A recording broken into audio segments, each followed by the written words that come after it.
Lições Bíblicas, Adultos.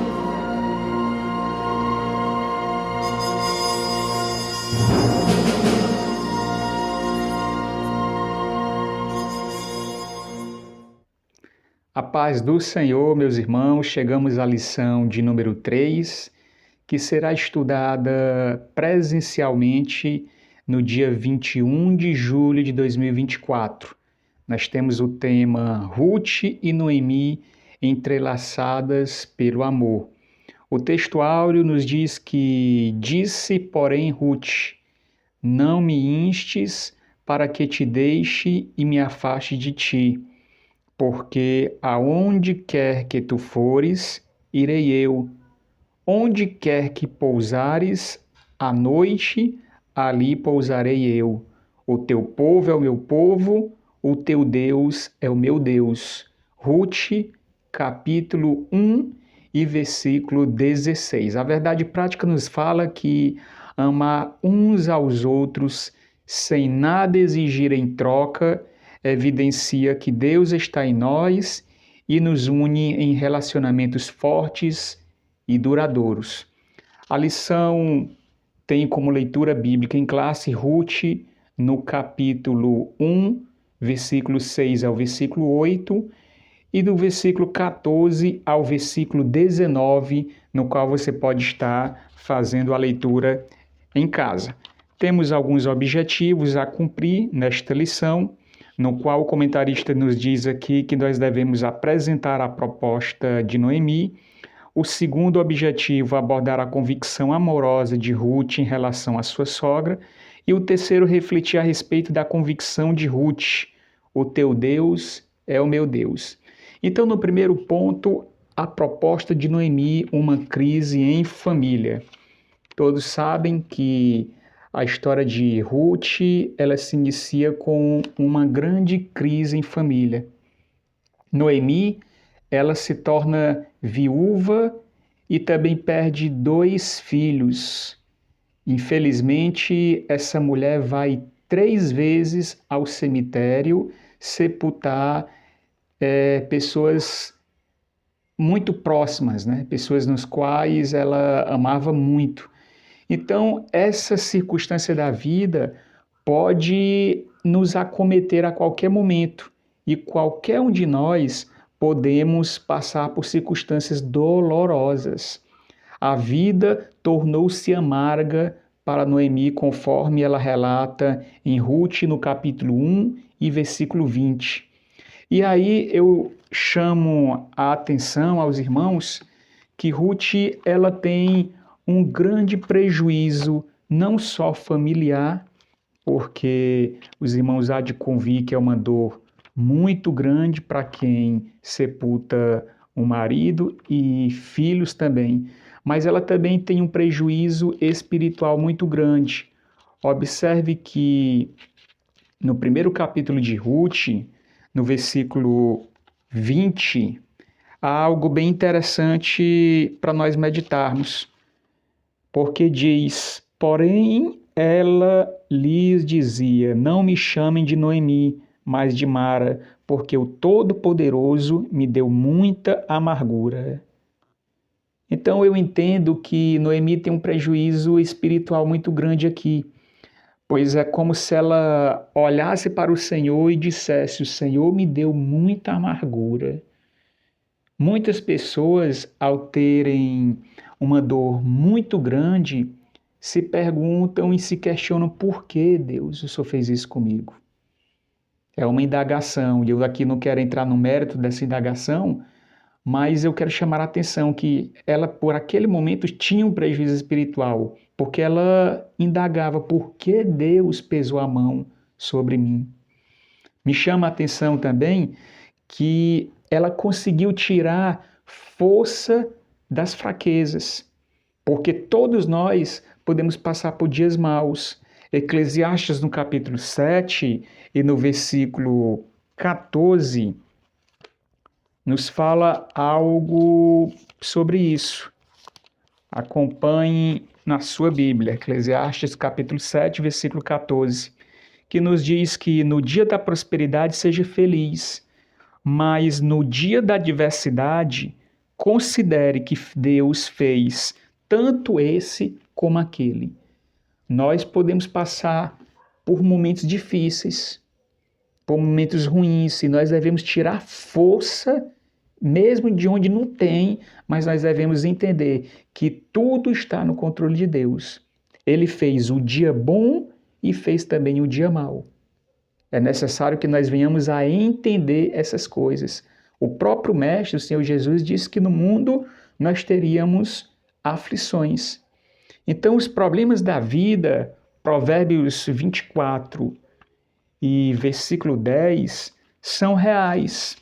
Há muitos que pregam a teologia da prosperidade, onde dizem que o crente ele não pode sofrer, ele não pode adoecer, porque nós somos filhos do rei, somos príncipes e devemos ter o melhor. Mas essa teologia da prosperidade, ela não é bíblica. Observe em Provérbios, no capítulo 24, versículo 10.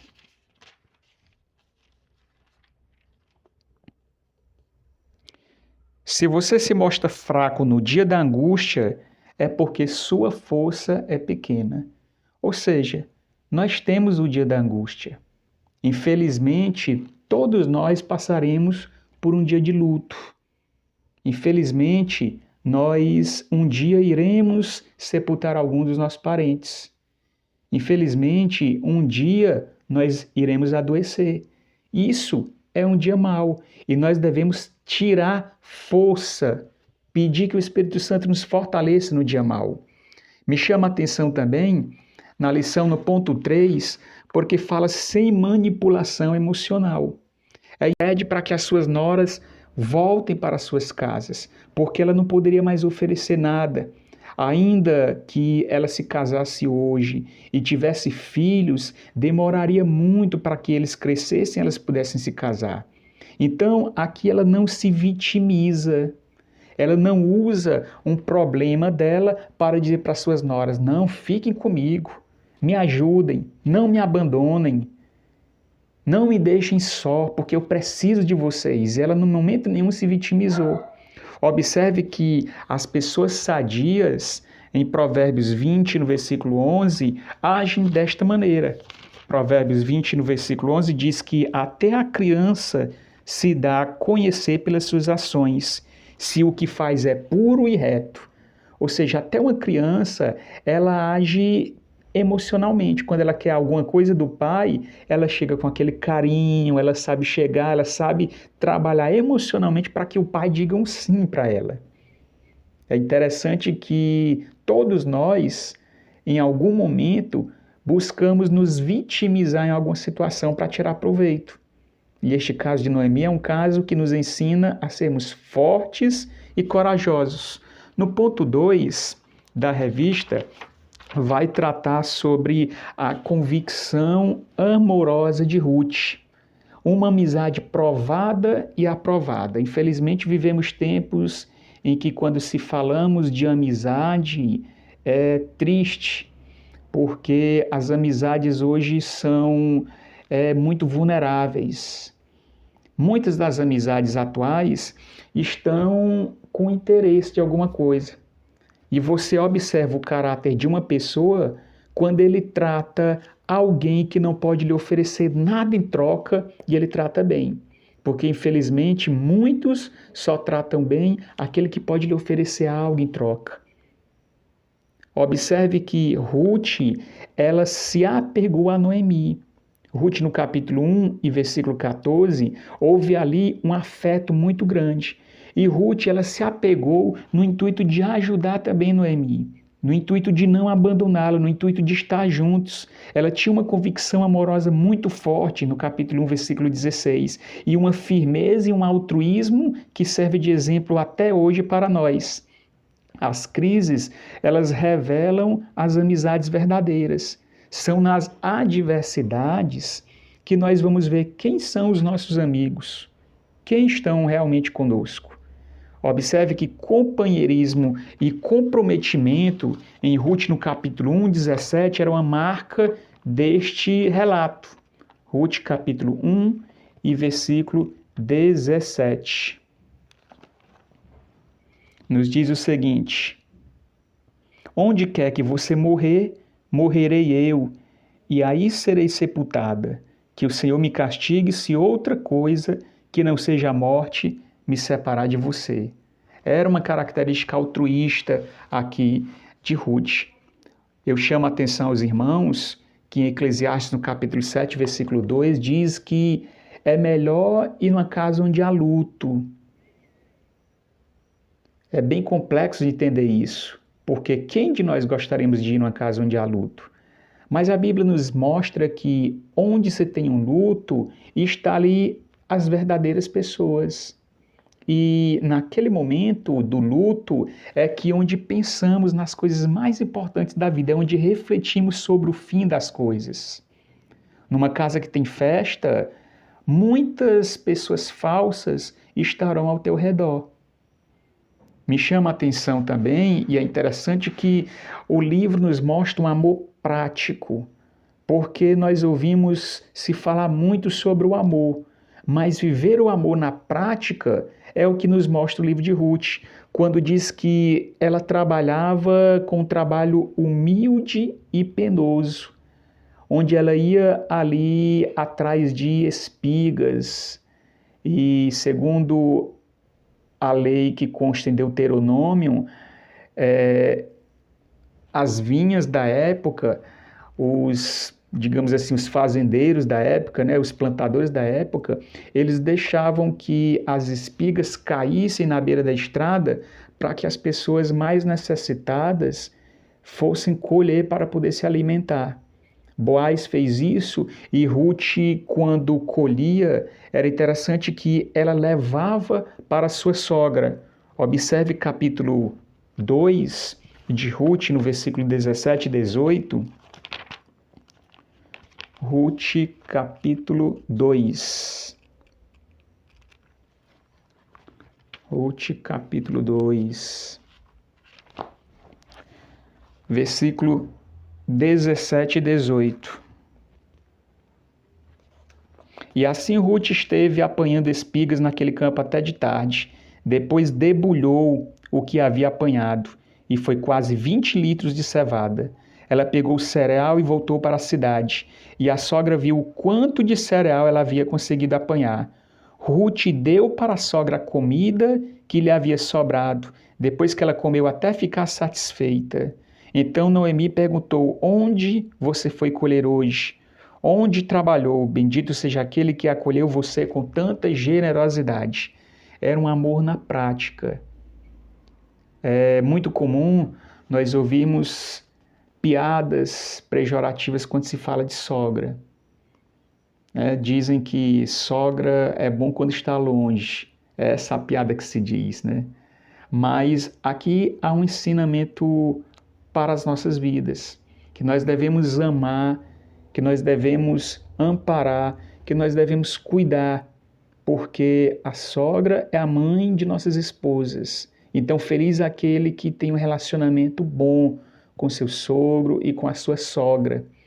No ponto 3 da revista, nós avançamos e vemos a convicção da mulher quando ela diz: o teu Deus é o meu Deus, mostrando uma fé fervorosa, uma da sogra. No ponto 3 da revista, nós avançamos e vemos a convicção da mulher quando ela diz: o teu Deus é o meu Deus, mostrando uma fé fervorosa, uma devoção a Deus genuína. Observamos que ela renunciou ao modelo de vida para servir ao Senhor. E uma fé que a inspirou através da sua sogra Noemi. Observe que a fé de Ruth, ela tinha raiz no exemplo da sua sogra. E aqui é muito interessante que o comentarista ressalta o entendimento das mulheres mais maduras, as mulheres mais velhas. Em Tito, no capítulo 2, do versículo 3 ao 5, é muito interessante explorar esse tema. Tito, capítulo 2.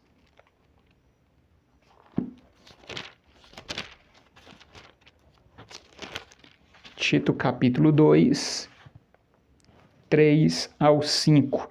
Do mesmo modo quanto as mulheres idosas que tenham conduta reverente, não sejam caluniadoras, nem escravizadas a muito vinho, que sejam mestras do bem, a fim de instruírem as jovens recém-casadas a amar o marido e os filhos. Então aqui se fala de mulheres mais velhas que ensinam as mais novas. Louvado seja o nome do Senhor por aqueles que entendem que deve absorver a experiência das pessoas mais velhas. Lamentavelmente, a geração que é acompanhada somente por jovens ou por pessoas mais novas, elas não adquirem um conhecimento como podem adquirir com as pessoas mais velhas. Particularmente, eu sempre tive amigos mais velhos e eu sempre gostei de conversar com pessoas mais velhas, porque eu gosto de ouvir histórias de pessoas mais velhas, do meu avô, de pessoas que contavam como era a época deles. E eu viajo nessas histórias e tiro grandes lições dessas histórias. Então, chegamos ao ponto 3, onde fala sobre a sensibilidade sobre a liderança. E aqui o comentarista escreve: as escrituras evidenciam a profunda sensibilidade espiritual da mulher. O exemplo disso é o fato de terem sido as primeiras a testemunhar e crer na ressurreição de Jesus, em Lucas capítulo 24.